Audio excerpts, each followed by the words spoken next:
Shakur Stevens, Edwin Santos, reaction on this episode of Claymore Reign presents ATP Combat Media. Let's talk about it.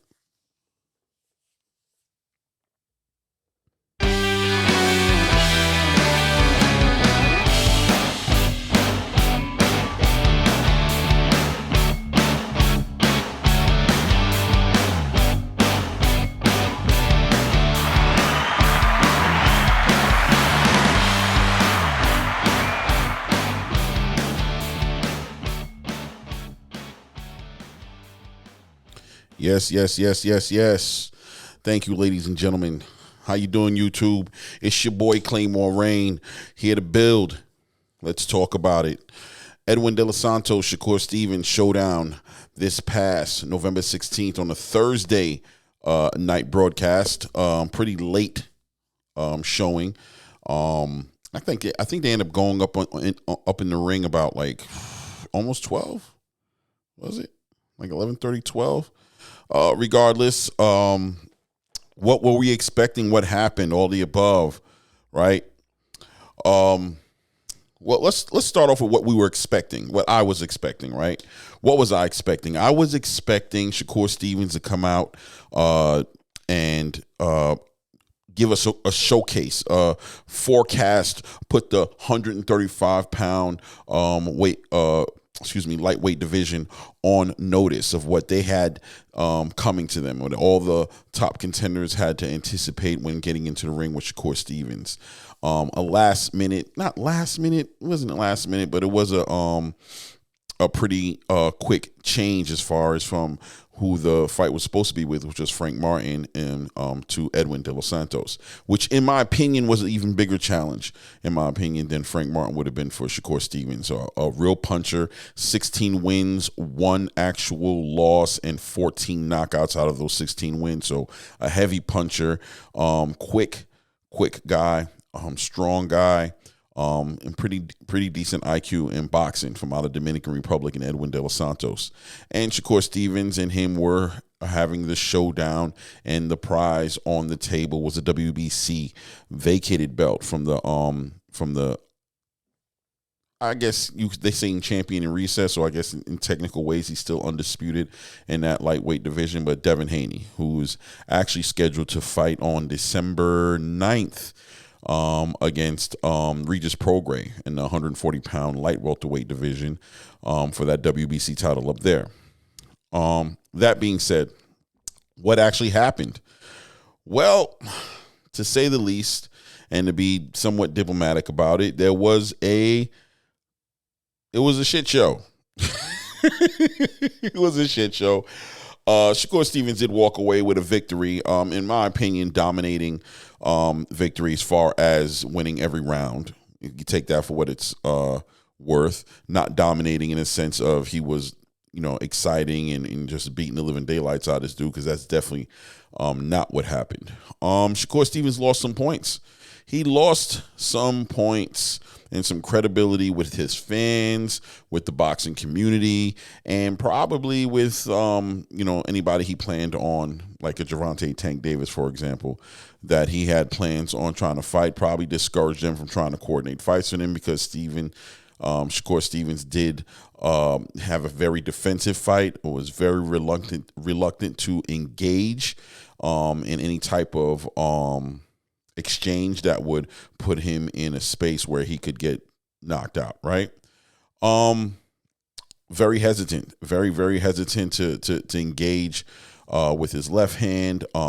Kept it a jab match, pretty much a one-arm fight from what it looked like.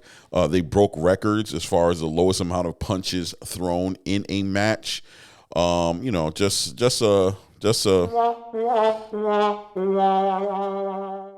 right? Just one of those nights for both fighters, which both of them did not look good at all.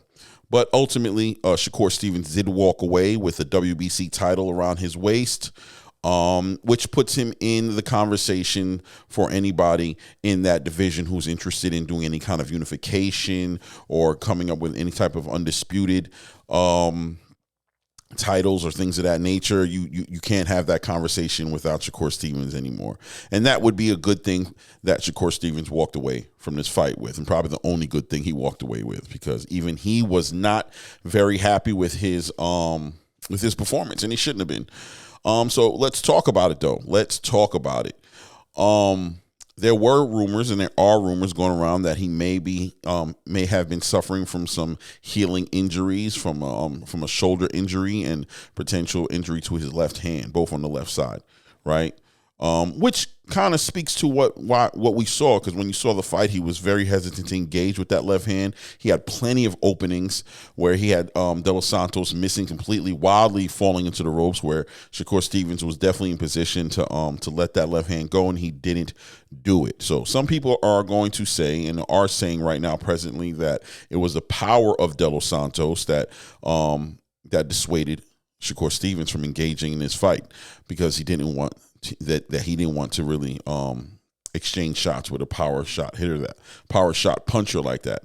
And that raises questions, because fighting Nakatelli a few fights back, when he was in the 130-pound division, he was also a puncher, and Shakur Stevens, showed hesitation to engage in that situation as well. So fans, enthusiasts, boxing pundits alike are now questioning Shakur Stevens. I don't want to say heart, but maybe heart is the word. Maybe heart is the word, right?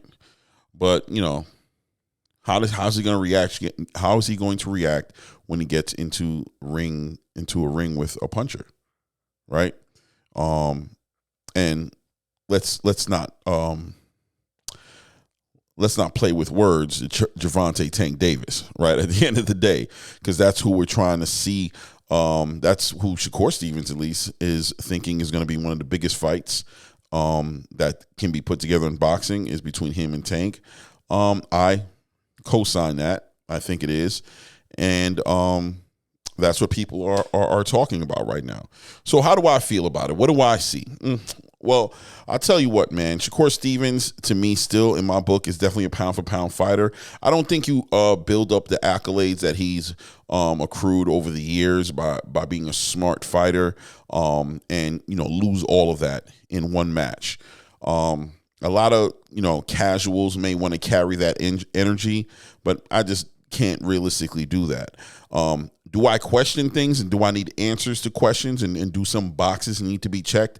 Most definitely. And I think Shakur Stevens understands that more than anybody, because he wants to make sure those boxes are checked as well. But I'll tell you what, with an aptitude that Shakur Stevens contains, and his IQ in his game, and the people he has around him, as far as the Floyd Mayweathers, the Terrence Crawfords, the Andre Wards, he's just surrounded by so much talent and so much experience. I don't think this is going to be a difficult thing for him to adjust in his repertoire, and be able to be who he is, because I don't care what anybody says at this point. I still believe the biggest threat to Tank's throne, Tank's undefeated record, is Shakur Stevens. Some people may disagree. Everybody is, entitled to their opinion. Me, I'm not ready to throw the baby out with the bathwater, but definitely Shakur's earned some chastising and earned some criticism. He talked a lot of shit. He talked a lot of shit before the fight started, not only to Delo Santos, but to the Devin Haney's, to the Frank Martins, and just to the industry, as far as how great he is, and he's the best in the game, and that he was going to beat the F-bomb out of Delo Santos, and really having us believing that we were going to see something 100% opposite of what we saw Thursday night. So he has questions to answers, man. He has boxes to check, and that falls on his shoulders. Until those boxes are checked, fans are going to, sleep on him and talk pretty negatively about him. Right now at this moment, pay-per-view star doesn't even seem fair to bring up in conversation with the performance he had on Thursday night. Now, let's keep in mind as well, Shakur Stevens has a contract that is coming to an end this year with Bob Arum in Top Rank. So where will Shakur Stevens be entertaining to go? Well, if you watch one of my old videos, you see that I did report that there were rumors going around that he was entertaining doing work with the PBC or even Floyd Mayweather and the Money Team, TMT. That's not been confirmed nor denied at this point, but I'll say that Floyd Mayweather was there the night of that fight, so you guys could take that for whatever it's worth. So Shakur looking the way he did that night I'm sure didn't help that negotiation get along, but Floyd being a very intuitive person, being that he was an ex-boxer, I mean, his nickname is TBE, right? The best ever. So I think he understands off nights. I think going into that locker room, if he was negotiating or offering any type of deal or management deal to Steven Shakur, that it was based on everything he's done prior to what happened that night. So I don't think it would affect much. I think obviously, like I said, Shakur is holding himself accountable. He knows what he did. He knows what it looked like, injury or no injury. On face value, it's going to carry the weight it does, and he has work to do. What's the next step for Shakur Stevens? What do I think is the next step and what in the direction he should be heading into? Well, look, I'll tell you what, Shakur Stevens did mention that he was going to probably take the next month or so off. He felt like he was overtraining a little bit. And, you know, he's saying that's pretty much, it sounded like he was leaning towards that direction as far as why maybe an injury would have happened and he was overtraining a little bit. So resting for about a month means, you know, let's say in early to middle December, he'll be back in the gym.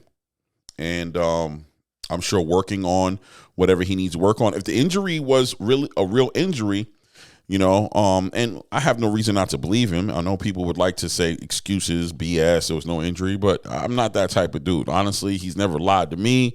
I don't actually recall him lying to the fans. So credibility-wise, I have no reason to not believe him. Bob Arum actually put a statement out yesterday, I think it was, or was it yesterday? What's today? Sunday, Saturday? It might have been on Friday or Saturday. He put out a memo about Shakur Stevens having shoulder injuries.